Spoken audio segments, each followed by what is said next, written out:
Leikαι Mαυαι Leirak Imphal East Leiba Writers Guild Manipur gi Ngashi Hounabi matung inna Manipur Legislative Assembly gi Speaker THOKCHOM SATYABRATA na SANGGAKHRE Writer Guild Manipur gi Office Sangaba aduda Lairenjam Olen Actor and Jila Parishad Member Haingang Constituency Chanam Thabam Ronika Devi Founder of Writers Guild Manipur su Sarugyaki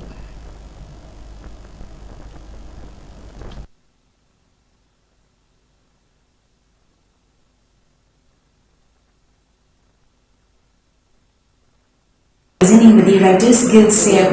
yes, it is going to magi initiatives my publishing house ama chawna Leirak namagi panam su hudokchabani. That is one of the grand aspect. But second grand aspect ai sasu ojal oi badagi hudokchaki boy banina akogi angang singegi interview skills adagi makogi master classes when it when it is related to kamai haisige ngasagi angang na kamai personality develop tawni confidence kamai develop tawni haibagi matang dasu adagi akoina community outreach programs in the form of stimulation as well as sensitization programs masi mayam se loina mag yauraga umbrella organization ama oina aina masi enterprises si hudokchabani just with the simple aim to transform and bring changes in the society positive for constructive for change ama puraknabagi damakta so that we all can take part in building responsible accountable citizen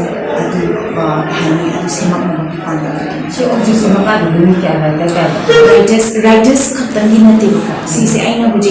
office we have like 4 or 5 members induction interview induction and then I have already partnership partner support 5-6 members Leikαι Hena Makata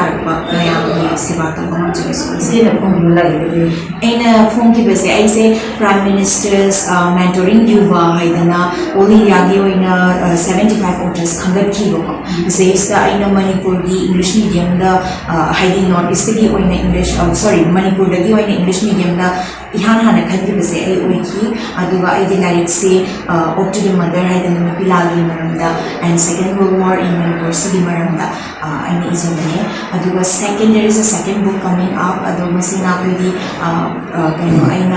Richard Bharat program Haidana project Makak Yauzuri City program City Makada policy making and changes Mayam Matang Dainike Makoina guide to Bilaka research and analysis of Bane Aduga Ihanmani. CC element is the focus of Kois Amasi the Tanatan of Mayam or I was saying Masi Puli Mayam on the conservatory. Adula Masi the Yamna Kawa Yam on the river. I send I would raise and be I Donikana Mayam support Mayam Matin Zabu Ma Namsida. When Lam and no use and walk the since that come off the okay, and then a couple when I was looking at every water room, I'm busy. Shimba, Mama, a total Ramatanda, Sweden, and Moki, and one of the Bangalore, Toronto, although Nasila, I wrote in the young open to Julia. Ngalang ngasih kita kui Malay dia sana mana yang kenal yang budaya dia macam tu ai tu baju syukur terali bawa macam mana anu syukur yang ayah leh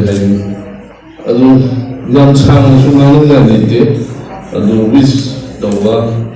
mari kita mai pakai nuai mana mai wakan kerja Mari wakil lo tawin betul sih mari bapak lo harus mengenai soal kondisi jadi aduh mana kasi sudah legend juga macam itu semuanya wakil lo namanya beda wakil kan kalau sudah nalar macam mati macam ni macam tadi ni macam mati ini ada kan apa result apa tabal apa lam ꯑꯗꯨ ꯅꯠꯇꯗꯅ ꯑꯃꯒ ꯅꯨꯡꯁꯤꯅꯕ ꯋꯥꯠꯄ ꯀꯌꯥ ꯑꯃ ꯊꯣꯛꯏ ꯃꯗꯨꯅ ꯃꯔꯝ ꯑꯣꯏꯔꯀꯥꯟꯗ ꯑꯩꯈꯣꯏ ꯃꯅꯤꯄꯨꯔ ꯍꯥꯏꯕ ꯂꯝꯗꯝꯁꯤꯗ ꯑꯗꯨꯛꯀꯤ ꯃꯇꯤꯛ ꯑꯋꯥ ꯑꯅꯥ ꯅꯪꯈ꯭ꯔꯦ